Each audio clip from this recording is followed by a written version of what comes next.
محمد وعلى آل سيدنا محمد وبارک وسلم۔ میرے محترم بھائیو بزرگوں، ہم سب گنہگار ہیں۔ اللہ کے نبی علیہ الصلوۃ والسلام نے بھی فرمایا ہے کل بنی آدم خطاؤون، تمام کے تمام انسان خطا کار ہیں، گنہگار ہیں۔ وخیر الخطائین التوابون، ان خطا کاروں میں سب سے اچھے وہ ہیں جو توبہ کرنے والے ہیں۔ غلطی کر کے بھی اچھے، غلطی کر کے بھی، گناہ کر کے بھی اچھے۔ اللہ کا معاملہ عجیب ہے۔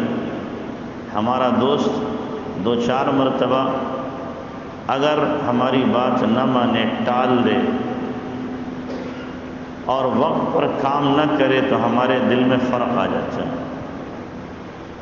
لیکن اللہ فرماتا ہے ایک بار نہیں، دو بار نہیں، 1,00,000 بار سے تم غلطی کرو، گناہ کرو، پھر مجھے پکارو سچے دل کے ساتھ، توبہ کر لو، میں معاف کرتا ہوں، مجھے کوئی فرق نہیں پڑتا، اور ایسا معاف کرتا ہوں کہ بعد میں تانا بھی نہیں دیتا۔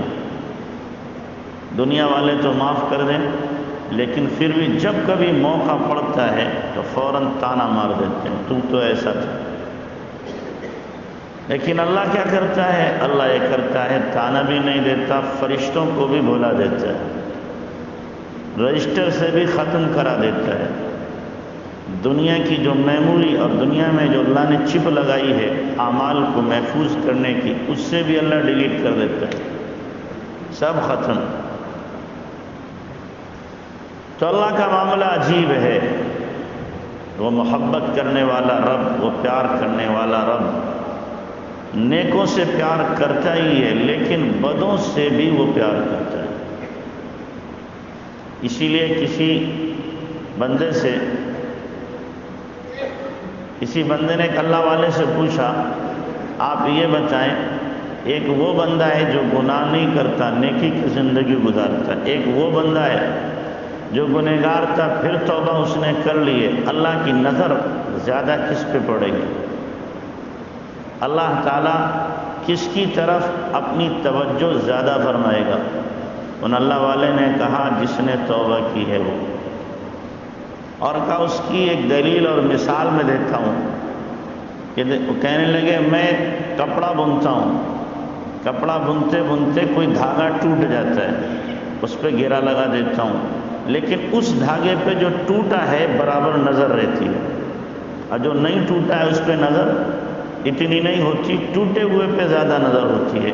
کہ ایسے ہی میری سمجھ میں آتا ہے جو بندہ ٹوٹ گیا تھا پھر جڑ گیا اللہ سے، اس پر اللہ کی نظر زیادہ رہتی ہے، وہ اللہ تبارک و تعالیٰ کی نگاہ میں زیادہ محبوب ہوتا ہے کہ ایسا نہ ہو دوبارہ ٹوٹ جائے، کہ ایسا نہ ہو دوبارہ روٹ جائے، کہ ایسا نہ ہو دوبارہ شیطان کے چنگل میں چلا جائے، کہیں ایسا نہ ہو کہ نفس اسے دوبارہ برگلا دے۔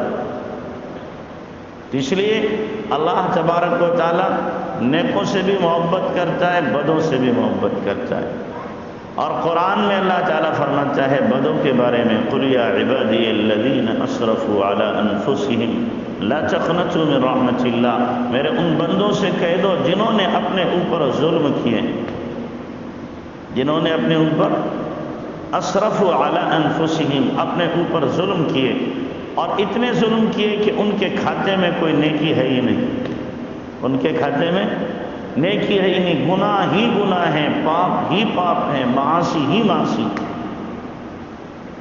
ان کو اللہ فرما رہا ہے یا عبادی، واہ کیا پیار بھرا جملہ ہے، کتنی محبت اس جملے سے ٹپک رہی ہے۔ یا عبادی، او میرے بندو، بیٹا نافرمانی کرے تو ہمارے القاب بدل جاتے ہیں، او نالائق کہیں کے، او بدبخت کہیں کے، او کمینے کہیں کے، تو نے تو میری ناک کٹا دی، یہ الفاظ ہوتے ہیں۔ لیکن اللہ ان بندوں سے جو پاپ میں بھرے ہوئے، گناہوں میں ڈوبے ہوئے ہیں، کوئی نیکی جن کے پاس نہیں ہے، ان سے اللہ کیا کہہ رہا؟ یا عبادی، او میرے پیارے بندو، او میرے پیارے بندو۔ جب یہ لفظ اللہ نے بولا یا عبادی، او میرے بندو، اب بظاہر ذہن میں آتا تھا اس کے بعد اللہ کہے گا او میرے عبادت گزار بندو، او متقی بندو، او حج کرنے والوں، صدقہ خیرات کرنے والوں بندو، تہجد گزار بندو۔ نہیں، اللہ نے کیا کہا؟ یا عبادی الذین اسرفوا علی انفسہم، او میرے وہ بندو جنہوں نے اپنے اوپر ظلم کر رکھا ہے، زیادتی کر رکھی ہے، گناہوں سے زندگی کو برباد کر رکھا ہے، وہ میرے بندے، ان کو اللہ تبارک و تعالی دلاسا دیتا ہے، ہمت افزائی کرتا ہے، حوصلہ دیتا ہے، اور فرماتا ہے لا تقنطوا من رحمت اللہ، اللہ کی رحمت سے مایوس نہ ہو جاؤ، اللہ کی رحمت سے مایوس نہ ہو جاؤ۔ کیوں؟ انہ لا ییأس من روح اللہ الا القوم الکافرون، اللہ کی رحمت سے مایوس تو کافر ہوتا ہے، ایمان والا اللہ کی رحمت سے مایوس ہوتا ہی نہیں۔ لا تقنطوا من رحمت اللہ، مایوس نہ ہو، پھر کیا ہوگا؟ مایوس اگر نہیں ہوگے تو کیا ہوگا؟ فرمایا انہ یغفر الذنوب جميعا، جتنے بھی تمہارے گناہ ہیں سب کو ہی معاف کر دے گا، کتنے بھی گناہ ہو سب کو ہی معاف کر دے گا۔ یہ نہیں کہ کچھ بڑے بڑے معاف کر دو، چھوٹے چھوڑ دو، چھوٹے معاف کر دو، بڑے چھوڑ دو، فلاں سن کے معاف کرو، فلاں سن کے چھوڑ دو، نہیں، انہ یغفر الذنوب جميعا، سب پر اللہ تعالیٰ معافی کا قلم پھیر دے گا، سب معاف۔ کیوں؟ انہ هو الغفور الرحیم، یقیناً وہی معاف کرنے والا، وہی رحم کرنے والا۔ تو اللہ تبارک و تعالی اپنے گنہگار بندوں سے بھی کیا کرتا ہے؟ پیار کرتا ہے۔ اسی لیے حضرت داؤد علیہ السلام سے اللہ نے فرمایا تھا اے داؤد، اگر میرے نیکوکار بندوں کو میرے عذاب کا پتہ چل جائے تو کوئی بھی جنت کی تمنا نہ کرے، اور اگر میرے گنہگار بندوں کو میری رحمت کا پتہ چل جائے تو کوئی بھی بندہ کبھی مایوس نہ ہو اور گناہ کرنے میں اور آگے بڑھ جائے، گناہ کرنے میں اور آگے بڑھ جائے۔ اللہ کی رحمت کا اندازہ کوئی لگا نہیں سکتا، اس لیے کہ اللہ کی کسی بھی صفت، کسی بھی کمال کی کوئی حد نہیں، تو اللہ کی رحمت اور اس کے کرم کی بھی کوئی حد نہیں۔ پیران پیر شیخ عبد القادر جیلانی رحمۃ اللہ علیہ نے اللہ تعالیٰ کی رحمت کو 18 سال بیان کیا۔ کتنے دن؟ 18 سال مسلسل بیان کرتے رہے۔ ایک دن ایسا آیا اللہ کے عذاب پہ بول دیا، اللہ کا عذاب بیان کر دیا، اور جہنم کا نقشہ اور حشر کا نقشہ اور قبر کا نقشہ، اللہ کے عذاب کا نقشہ جو کھینچا، اور اس انداز سے کھینچا کئی لوگوں نے چیخ ماری اور مر گئے، مجلس میں ہی ختم ہو گئے۔ اللہ نے اعلان کیا او میرے عبد القادر، تو نے یہ کیا ظلم کیا؟ کیا ضرورت تھی اس کو بیان کرنے کی؟ اللہ 18 سال ہو گئے تھے آپ کی رحمت کو بیان کرتے ہوئے۔ اللہ اکبر۔ اللہ نے فرمایا کیا 18 سال میں میری رحمت ختم ہو گئی؟ 18 سال میں میری رحمت ختم ہو گئی تھی جو تمہیں ضرورت پڑ گئی عذاب کو بیان کرنے کی؟ اللہ اکبر۔ اس کی رحمت کی سمندر کی کوئی تھا نہیں ہے، کوئی تھا نہیں ہے۔ اسی لیے اللہ نے کیا فرمایا؟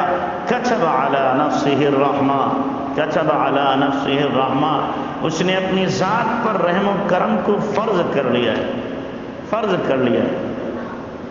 وسیعت رحمتی کل شیء، اللہ کی رحمت ہر چیز پر حاوی ہے، ہر چیز کو اللہ کی رحمت وسیع ہے، کوئی چیز اللہ کی رحمت سے خارج نہیں ہے۔ اس پر ابن العربی کے پاس شیطان آ گیا اور کہنے لگا ابن العربی سے، میں بھی ایک شے ہوں۔ کیا کہنے لگا شیطان؟ میں بھی ایک شے ہوں، اور اللہ فرما رہا ہے وسیعت رحمتی کل شیء، کہ میری رحمت ہر چیز پر وسیع ہے، ہر چیز کو گھیرے ہوئے ہے، تو اللہ کی رحمت میں بھی آیا تو جہنم میں کیوں جاؤں گا؟ جب ہر چیز پر اللہ کی رحمت ہے تو میرے اوپر بھی، میں بھی ایک چیز ہوں، میں بھی ایک مخلوق ہوں، میرے اوپر بھی اللہ کی رحمت ہے تو عذاب کیوں آئے گا میرے اوپر؟ ابن العربی کہنے لگا میں نہیں جانتا، تو مردود ہے، ملعون ہے، قرآن نے ہی تجھے ملعون کہا ہے کہ قیامت تک کے لیے تو کیا ہے؟ ملعون ہے۔ حضرت تھانوی رحمۃ اللہ علیہ فرماتے ہیں ابن العربی کی توجہ سے اس کا جواب اللہ نے میرے ذہن میں ڈالا۔ یہ نہیں کہا کہ میں ابن العربی سے ہی پڑھ گیا میرے ذہن میں آ گیا، یہ ہمارے اکابر کی کیا ہے؟ تواضع ہے۔ فرمایا ابن العربی کی توجہ سے اللہ نے میرے ذہن میں اس کا جواب ڈالا کہ میں اگر ہوتا شیطان کو کہتا ہو بدبخت کہیں کہ تو بھی اللہ کی شے ہے اور تیرے اوپر بھی اللہ کی رحمت ہے، اس کے اوپر اللہ کی رحمت کیا ہے کہ اللہ مثال کے طور پر تیرے اوپر 10 کنٹل عذاب ڈالے گا، 11 کنٹل عذاب دینے پہ قادر ہے کہ نہیں؟ 10 دے کے 11 کنٹل عذاب نہ دینا یہ بھی تو رحمت ہے۔ 100 ٹن عذاب دے گا، 100 ٹن دے کر کے 200 ٹن نہ عذاب دینا یہ بھی تو رحمت ہے۔ رحمت کے مقامات الگ الگ ہیں، رحمت کے اسباب الگ الگ ہیں، ذرائع الگ الگ ہیں۔ رحمت تیرے اوپر بھی ہے لیکن رحمت کا حصہ الگ ہے تیرا۔ اسی لیے بخاری کی روایت ہے قیامت کے دن جب اللہ تعالیٰ کی رحمت عام ہوگی اور دھواں دھار رحمت اللہ کی برسے گی تو شیطان کے دل میں بھی آئے گا لگتا آج میرا بھی کام بن جائے گا، آج میرا بھی کام بن جائے گا۔ اتنی رحمت عام ہے اللہ کی، اتنی رحمت عام ہے، لیکن اس کا کام وام نہیں بننا، وہ تو بدبخت ہے، ہمیشہ کے لیے جہنم میں جائے گا، ہمیشہ کے لیے جہنم میں جانے کو ہے، جا کے رہے گا، ہمیشہ کے لیے جائے گا۔ رحمت اتنی عام اتنی عام اتنی عام ہوگی، روایت میں آتا ہے کہ ایک بندے کی سفارش اس کی آنکھ کا یہ جو پلک ہوتی ہے یہ کرے گا، پلک کا ایک بال، وہ کہے گا اے اللہ ایک مرتبہ تیرے خوف سے یہ رویا تھا اور اتنا آنسو نکلا تھا کہ میں بھیگ گیا تھا۔ پلک کا بال کہے گا میں بھیگ گیا تھا، میں اس کی گواہی دیتا ہوں کہ یہ اس وقت آنسو کا نکلنا تیرے خوف کی وجہ سے ہے۔ اللہ کہے گا جا بھائی اس کو بھی معاف کیا، اس کی سفارش اس کے پلک کے بال نے کی ہے، پلک کے بال نے کی ہے۔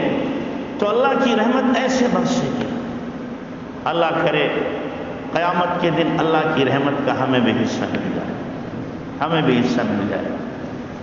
تو اس لیے بھائی اللہ کی رحمت کو حاصل کرنے کے اسباب ہمیں ڈھونڈنا چاہیے، اللہ کی رحمت کے اسباب کیسے ملیں۔ اسی لیے اللہ تبارک و تعالیٰ نے فرمایا کہ میری رحمت والی کتاب کو جب پڑھو تو کہاں سے شروع کرو؟ بسم اللہ الرحمن الرحیم، اور اس کے بعد پھر الحمدللہ رب العالمین الرحمن الرحیم۔ گویا کہ ابتدا میں رحمان الرحیم لا کر کے اللہ نے بتا دیا کہ میرے بندو جو بھی اس کے اندر احکامات ہیں وہ سارے احکامات رحمت پر مبنی ہیں، میرے کسی حکم کے اندر سختی نہیں ہے، بندو تمہارا خیال کر کے میں نے اپنی رحمت سے احکامات رکھے ہیں، ان پر عمل کرو گے مزید میری رحمت کے تم مستحق قرار پاؤ۔ تو اس لیے ہمیں چاہیے کہ اگر گناہ ہو جائے اولاً تو مایوس نہ ہو، اور دوسرے اگر گناہ ہو جائے تو فوراً توبہ کر لیں۔ کیا کرنے بھائی؟ توبہ۔ توبہ کا دروازہ ابھی بند نہیں ہوا، بند ہونے والا ہے، بند ہوا نہیں ہے، بند ہونے والا ہے۔ قیامت کے قریب آسمان میں ایک دروازے کا نام یہ باب التوبہ، وہ دروازہ ابھی بند نہیں ہوا لیکن قیامت کے قریب بند ہوگا۔ اس وقت بندے توبہ کرنا چاہیں گے لیکن توبہ قبول نہیں، دروازہ بند ہو چکا، اور یہ اس وقت ہوگا جب سورج بجائے مشرق کے مغرب سے نکلے گا، بجائے مشرق سے مغرب سے نکلے گا اس وقت توبہ کا دروازہ بند ہو جائے گا، ابھی توبہ کا دروازہ کھلا ہوا ہے۔ اس لیے کوئی بندہ کتنے ہی گنہگار ہو، توبہ کے لیے تاخیر نہ کرے، جیسے ہی گناہ ہو فوراً توبہ کرے۔ ہوتا کیا ہے کہ بندہ گناہ کر لیتا ہے جوانی میں کہ ابھی تو مجھے اور کرنا ہے لہذا ابھی توبہ نہیں کرنا، اکٹھی توبہ کر لیں گے۔ کیا کریں گے؟ اکٹھی توبہ کر لیں گے۔ جیسے ہندوستانی حج کرنے جاتے ہیں بڑھاپے میں، کیوں کہ سارے گناہ کر لیں گے، اکٹھے لے کے جائیں گے اور جا کے معاف کرا لیں گے چھٹی، اس کے بعد نہیں کریں گے۔ جوانی میں اگر حج کریں گے تو پھر گناہ ہو جائے گا، لہذا جوانی میں ہم جاتے ہی نہیں حج کرنے کے لیے، بڑھاپے میں جائیں گے تاکہ گناہ کرنے کی طاقت ہی نہ رہے۔ یہ بے وقوفی ہے، یہ شیطان کا دھوکہ ہے۔ کیا پتہ بڑھاپا ملے کہ نہ ملے، اتنے جوان چلے گئے اور جا رہے ہیں اور جاتے رہیں گے۔ ہمارے ایک ڈاکٹر صاحب ہیں، وہ کہنے لگے اس بیماری میں جو کرونا کی آئی کہ معلوم ہوا 70 سال کا بوڑھا بچ گیا، 13 اور 17 سال کا جوان چلا گیا، 53 سال کا بوڑھا بچ گیا اور 23 سال کا جوان چلا گیا، تو کچھ پتہ نہیں ہے۔ اس لیے جیسے ہی گناہ ہو فوراً بندہ اللہ کی طرف متوجہ ہو کر کے توبہ کر لے، اللہ تبارک و تعالیٰ اس کے گناہ کو معاف کر دے گا۔ اور توبہ وہ نعمت ہے کہ التائب من الذنب کمن لا ذنب لہ، کہ توبہ کرنے والا گناہ سے ایسا ہے گویا کہ اس نے گناہ کیا ہی نہیں۔ سب پر اللہ تعالیٰ کیا ہے؟ سفیدہ لگا دیتا ہے، اب کوئی گناہ باقی نہیں رہا، سفیدہ لگ گیا سب پہ، چھٹی۔ گناہ کالے تھے اس پر کیا کیا اللہ نے؟ سفیدہ لگا دیا، ختم کہانی۔ اور پھر شیطان ہمارے دل میں کیا ڈالتا ہے؟ شیطان ہی ڈالتا ہے حجی کتنی مرتبہ توبہ کرو گے تم نے تو حج ہی کر دی، 50 مرتبہ توبہ کر چکے ہو اس گناہ سے، پھر کر لیتے ہو، تمہیں شرم نہیں آتی؟ کچھ تو حیا کرو اللہ سے، جو اتنی مرتبہ توبہ کر دو، چھوڑو توبہ کرنا۔ تو ہم کیا کہیں اس سے؟ او کمینے کہیں گے، گناہ کرنے میں شرم ہے یا توبہ کرنے میں شرم ہے؟ بھائی شرم کس چیز میں آنا چاہیے؟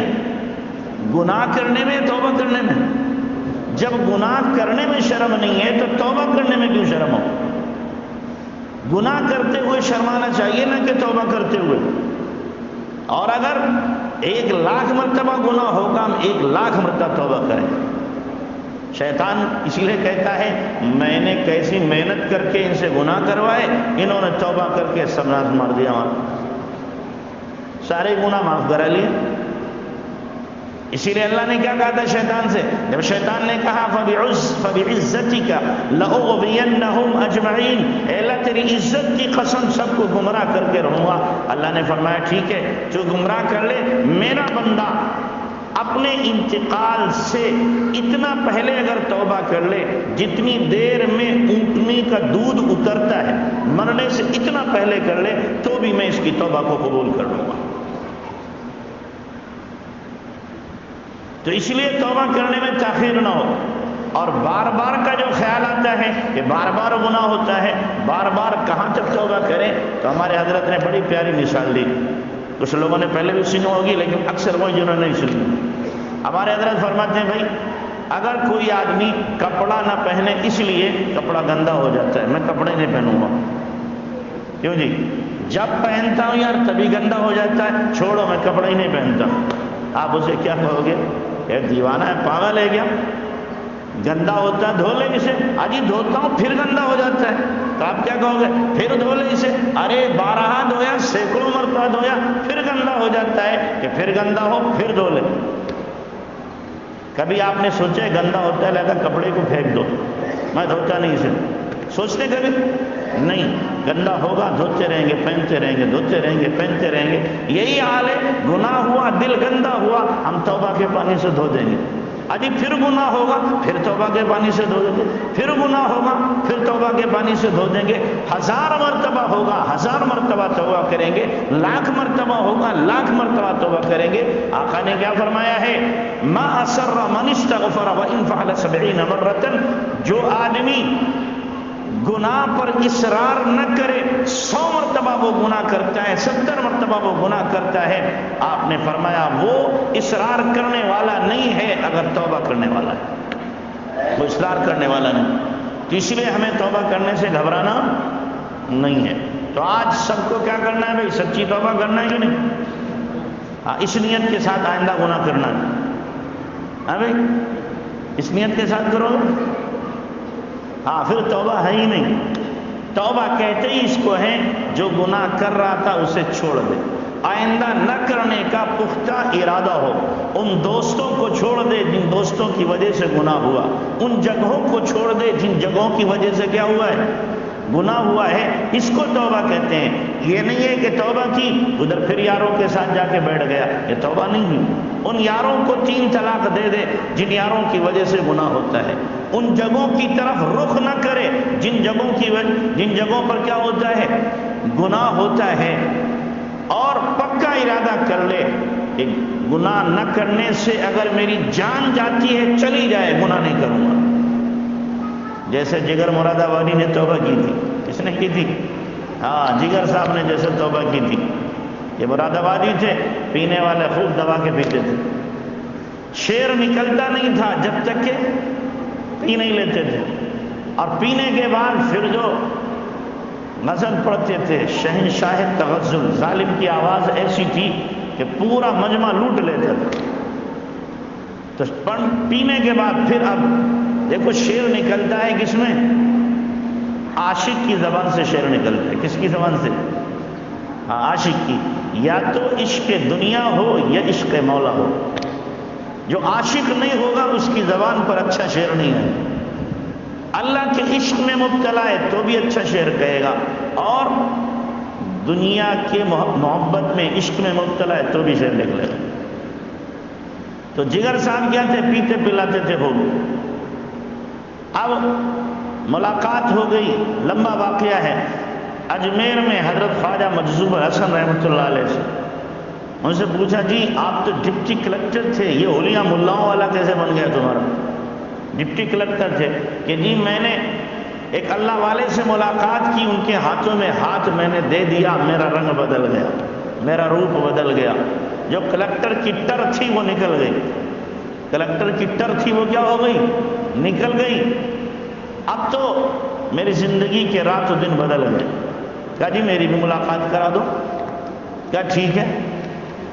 کہا میں ملاقات تو کروں گا اور آپ اجازت لے لیں، لیکن میں شرط یہ رہے گی کہ وہاں بھی پیوں گا. جا کے خانقاہ میں جاؤں گا، وہاں بھی کیا کروں گا؟ بوتل لے کے جاؤں گا، پیوں گا. تو خواجہ مجذوب الحسن نے کہا ٹھیک ہے بھائی، میں اجازت لیتا ہوں. حضرت تھانوی کے پاس آئے اور کہا حضرت ایک بندہ ہے بڑا غضب کا اور بڑا کامیاب بندہ ہے، جگر ہے، عالمی شہرت یافتہ آدمی ہے، لیکن پینے پلانے کا مریض ہے، آپ سے ملاقات کا متمنی ہے.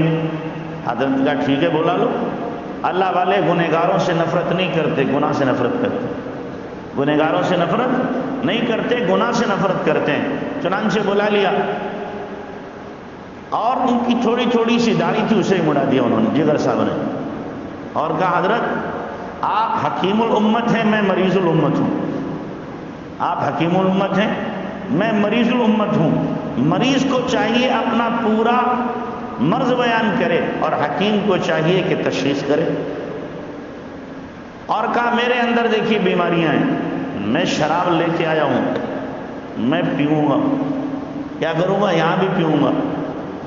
تو حضرت نے فرمایا بھائی خانقاہ میں تو نہیں پی سکتے، اس لیے کہ ایک ہے پبلک پیلس، یہ امانت کی جگہ ہے، میرے گھر میں آپ پی لینا، وہ میرا اپنا گھر ہے، وہاں پی لینا. اب حضرت تھانوی رحمۃ اللہ سے بیعت ہو گئے. کہنے لگے حضرت آپ میرے لیے دعا کر دو. پہلی دعا یہ کر دو کہ اللہ میری شراب چھڑوا دے. دوسری دعا یہ کر دو اللہ میرا گناہ معاف کر دے. تیسری دعا یہ کر دو میرے چہرے پہ داڑھی آ جائے. چوتھی دعا آپ یہ کر دو اللہ حج کی توفیق دے دے. حضرت نے چاروں دعائیں دے دی. جو لے کے آئے تھے وہ بھی نبی، انہوں نے جو لے کے آئے تھے کہا جب حضرت کے ہاتھ میں ہاتھ دے دیا، توبہ کر لی، اور توبہ کے بعد کیا پینا، چھوڑ دیا شیشیوں. جو روز پینے والا ہو اور کئی کئی بوتلیں چڑھا جاتا ہو اور پھر نہ پیے تو بیمار ہونا یقینی، اس لیے کہ اس کے خون میں سرایت کر گئی شراب. بیمار ہو گئے اور ایسے بیمار ہو گئے کہ ہاسپٹل میں پہنچ گئے. ڈاکٹروں نے کہا آپ پوری قوم کی امانت ہیں، اگر آپ مر گئے تو بڑا نقصان ہوگا قوم کا، ملک کا، آپ تھوڑی تھوڑی کر کے چھوڑو، پیچھے رہو، تھوڑی تھوڑی کر کے چھوڑ دینا، ایک دم نہ چھوڑو۔ تو کیا کہا، اچھا ہے بتاؤ اگر تھوڑی تھوڑی پیتا رہا تو کتنے دن چل جاؤں گا؟ کہ 10-15 سال امید ہے آپ چل جائیں گے۔ فرمایا 10 سال کی زندگی سے زیادہ مجھے آج کی توبہ کی موت پسند ہے۔ آج کی توبہ کی موت کیا مجھے پسند ہے؟ 10 سال کی زندگی سے میں نے جب توبہ کر لی اب مجھے نہیں پینا، چنانچہ نہیں پی، ارادہ پکا تھا، اللہ نے ٹھیک کر دی۔ پھر اللہ نے توفیق دی، حج کرنے گئے، اور جب حج کرنے جا رہے ہیں تو ٹانگے پہ بیٹھے ہیں، ایک شعر پڑھ رہے ہیں، چلو دیکھ آئیں تماشا جگر کا، سنا ہے کہ وہ کافر مسلمان ہوا ہے، چلو دیکھ آئیں تماشا جگر کا، چلو دیکھ آئیں تماشا جگر کا، سنا ہے وہ کافر مسلمان ہوا ہے۔ چلے گئے، حج کر کے آئے۔ جونپور میں حضرت تھانوی رحمۃ اللہ علیہ کا بیان تھا، جگر صاحب پہنچے، آگے بیٹھے۔ اس کے بعد میں ملاقات کی، بیان کی، کہا حضرت پہچانا؟ حضرت نے کہا نہیں پہچانا۔ کہ حضرت وہی شراب والا ہوں۔ کون؟ کہ جگر شراب والا۔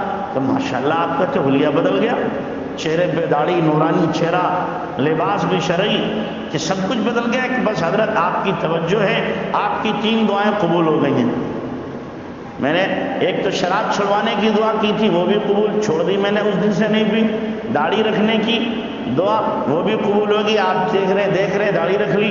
حج کی دعا کرائی تھی، حج بھی کر کے آیا ہوں۔ چوتھی دعا مغفرت کی میں نے کرائی تھی، آپ نے کی تھی، اللہ کی ذات سے امید ہے اللہ اس دعا کو بھی قبول کرے گا۔ تو بندہ جب توبہ کی نیت کر لیتا ہے تو اللہ تبارک و تعالیٰ اس کے لیے کیا ہے، یہ پختہ ارادہ ہوتا ہے تو گناہوں سے بچنا آسان کر دیتا ہے۔ پختہ ارادہ ہوگا، اللہ کی طرف متوجہ ہوگا اور سچے دل سے توبہ کرے گا، اللہ گناہوں کی گھن اس کے اندر پیدا کر دے گا، نفرت پیدا کر دے گا، پھر وہ گناہ نہیں کرے گا۔ آپ دیکھو صحابہ کی زندگیاں ایسی ہی تھی۔ ایک صحابی کیا ہے، مکہ میں تھے، ایک لڑکی سے ان کا تعلق تھا، مدینہ ہجرت کر کے چلے گئے، لیکن کسی کام سے پھر مکہ آنا ہو گیا۔ اب مکہ پہنچے، رات کا وقت تھا، جس لڑکی سے تعلق تھا اسے پتہ چلا، وہ سامنے سے آ رہی، یعنی کہ او فلاں، اب یہ نیچے نظر کیے ہوئے، او فلاں یہ نظر نیچے کیے ہوئے، ارے میں وہی ہوں جس کے لیے تم آہیں بھرتے تھے اور ملاقات کا وقت مانگتے تھے، آج موقع مناسب ہے، گھر پہ کوئی نہیں، چلو رات اکیلے گزاریں گے۔ انہوں نے کہا نہیں خبردار، میں نہیں جا سکتا، اب میں نے سچی توبہ کر لی ہے۔ وہ آگے بڑی، ہاتھ پکڑنا چاہتی تھی، انہوں نے کہا ہاتھ اگر بڑھایا تو تلوار سے ہاتھ قلم کر دوں گا، یہ ہاتھ میں نے محمد الرسول اللہ صلی اللہ علیہ وسلم کو دیا ہے، آقا نے ان ہاتھوں کو چھوا ہے، اب یہ ہاتھ کسی غیر محرم کو چھو نہیں سکتے۔ سچی توبہ۔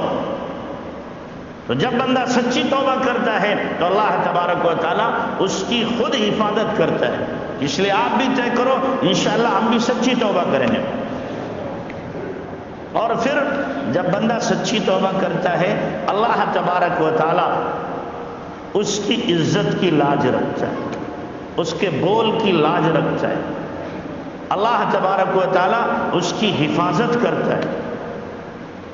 آپ نے سنا ہوگا فضیل بن عیاض رحمۃ اللہ علیہ،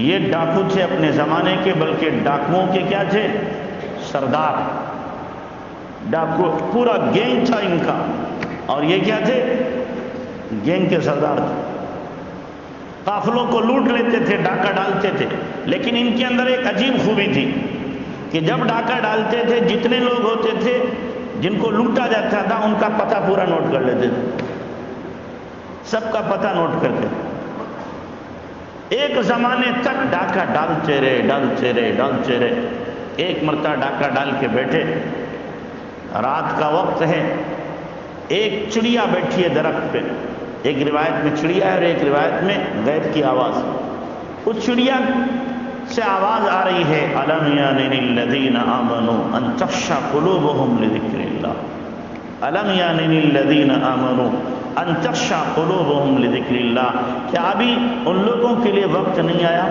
جو ایمان لائے کہ ان کے دل اللہ کے خوف سے جھک جائیں.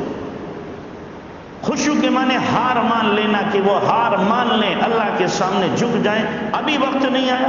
وما نزل من الحق، اور جو حق اللہ کی طرف سے آیا ہے اس کو تسلیم کر لیں، ابھی ان کا وقت نہیں آیا.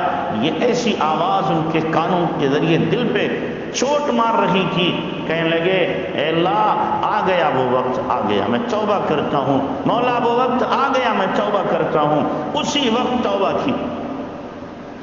اپنے شیخ کے پاس پہنچے کہ جی حضرت میں نے توبہ کر لی ہے، اب میں آپ سے بیعت ہونا چاہتا ہوں.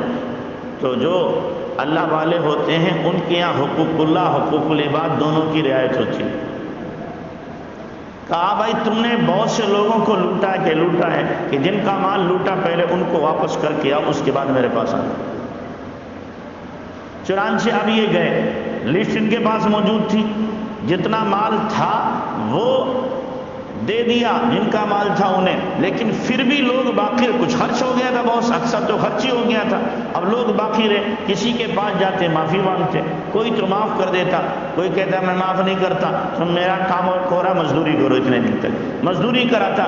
کوئی کہتا جاؤ کما کے لاؤ مجھے دعا کر کے. اب جاتے کسی طریقے سے کماتے، پھر اس کو لا کر کے دیتے. کوئی اور سزا دیتا، کوئی سزا دیتا.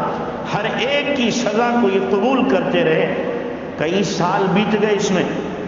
ایک یہودی باقی رہ گیا، اس کے پاس گئے اور جا کر کہا بھائی میں نے ڈاکے سے توبہ کر لی، تمہارا مال بھی میں نے لوٹا تھا، لہذا تم مجھے معاف کر دو یا جو سزا دینا چاہو سزا دے دو.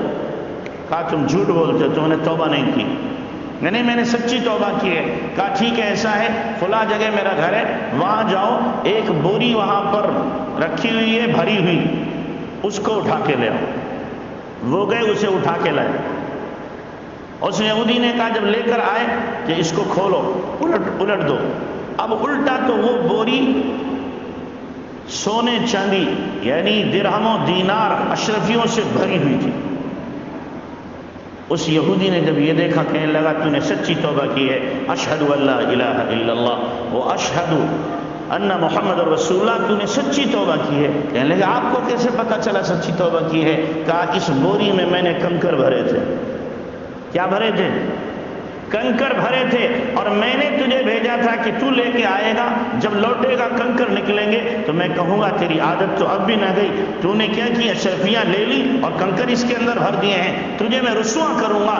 لیکن تو نے چونکہ سچی توبہ کی ہے، اللہ نے تجھے رسوا ہونے سے بچایا اور ان کنکروں کو اشرفیوں میں تبدیل کر